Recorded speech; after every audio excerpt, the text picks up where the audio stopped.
കോഴിക്കോട് പന്തീരങ്കാവിൽ സ്വകാര്യ ബാങ്ക് ജീവനക്കാരെ കബളിപ്പിച്ച് 40 ലക്ഷം രൂപയുമായി കടന്നുകളഞ്ഞ പ്രതിയുമായി പോലീസ് ഇന്ന് തെളിവെടുപ്പ് നടത്തും.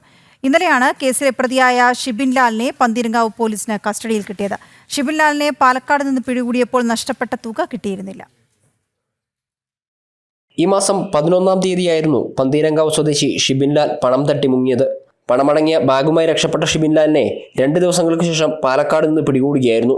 പിന്നീട് മജിസ്ട്രേറ്റ് മുന്നിൽ ഹാജരാക്കി റിമാൻഡും ചെയ്തു. ഷിബിൻലാലിനെ പിടികൂടിയപ്പോൾ നഷ്ടപ്പെട്ട തുക കണ്ടെത്താൻ പോലീസിന് സാധിച്ചിരുന്നില്ല. 55,000 രൂപ മാത്രമാണ് കിട്ടിയത്. തട്ടിയെടുത്ത ബാഗിൽ 1 ലക്ഷം രൂപ മാത്രമാണ് ഉണ്ടായിരുന്നത് എന്നാണ് ഷിബിൻലാൽ പോലീസിന് നൽകിയ പ്രാഥമിക മൊഴി. തുടർന്നാണ് വിശദമായ ചോദ്യം ചെയ്യലിനും തെളിവെടുപ്പിനുമായി പ്രതിയെ കസ്റ്റഡിയിൽ വേണമെന്നാവശ്യപ്പെട്ട് പോലീസ് അപേക്ഷ നൽകിയത്. മാത്രമല്ല, സംഭവത്തിന് പിന്നിൽ മറ്റാർക്കെങ്കിലും പങ്കുണ്ടോ എന്നും അന്വേഷിക്കേണ്ടതുണ്ട്. 3 ദിവസമാണ് ഷിബിൻലാലിനെ കസ്റ്റഡിയിൽ ലഭിച്ചത്. പന്തീരങ്കാവ് മണക്കടവ് റോഡിലെ അക്ഷയ ഫൈനാൻസിയേഴ്സിൽ 38 ലക്ഷം രൂപയ്ക്ക് സ്വർണം പണയം വെച്ചിട്ടുണ്ടെന്നും അതെടുത്ത് ഇസാഫ് ബാങ്കിൽ മാറ്റിവെക്കാമെന്നും പറഞ്ഞാണ് ഷിബിൻലാൽ തട്ടിപ്പ് നടത്തിയത്. സ്വർണം പണയം വെച്ചതായുള്ള വ്യാജരേഖ ഉണ്ടാക്കിയാണ് ഷിബിൻലാൽ ഇസാഫിനെ സമീപിച്ചത്. പണയമെടുക്കാനുള്ള 40 ലക്ഷം രൂപയുമായി എത്തിയ ഇസാഫ് ബാങ്ക് ജീവനക്കാരൻ അരവിന്ദിന്റെ കയ്യിൽ നിന്ന് പണമടങ്ങുന്ന ബാഗ് കവർന്ന ശേഷം പ്രതി സ്കൂട്ടറിൽ രക്ഷപ്പെടുകയായിരുന്നു. സംഭവവുമായി ബന്ധപ്പെട്ട് ഇസാഫ് ബാങ്ക് ജീവനക്കാരുടെ മൊഴി പോലീസ് രേഖപ്പെടുത്തിയിരുന്നു. ബാങ്ക് ജീവനക്കാർക്ക് പങ്കുണ്ടോ എന്നും പോലീസ് അന്വേഷിക്കുന്നുണ്ട്. ജനം, കോഴിക്കോട്.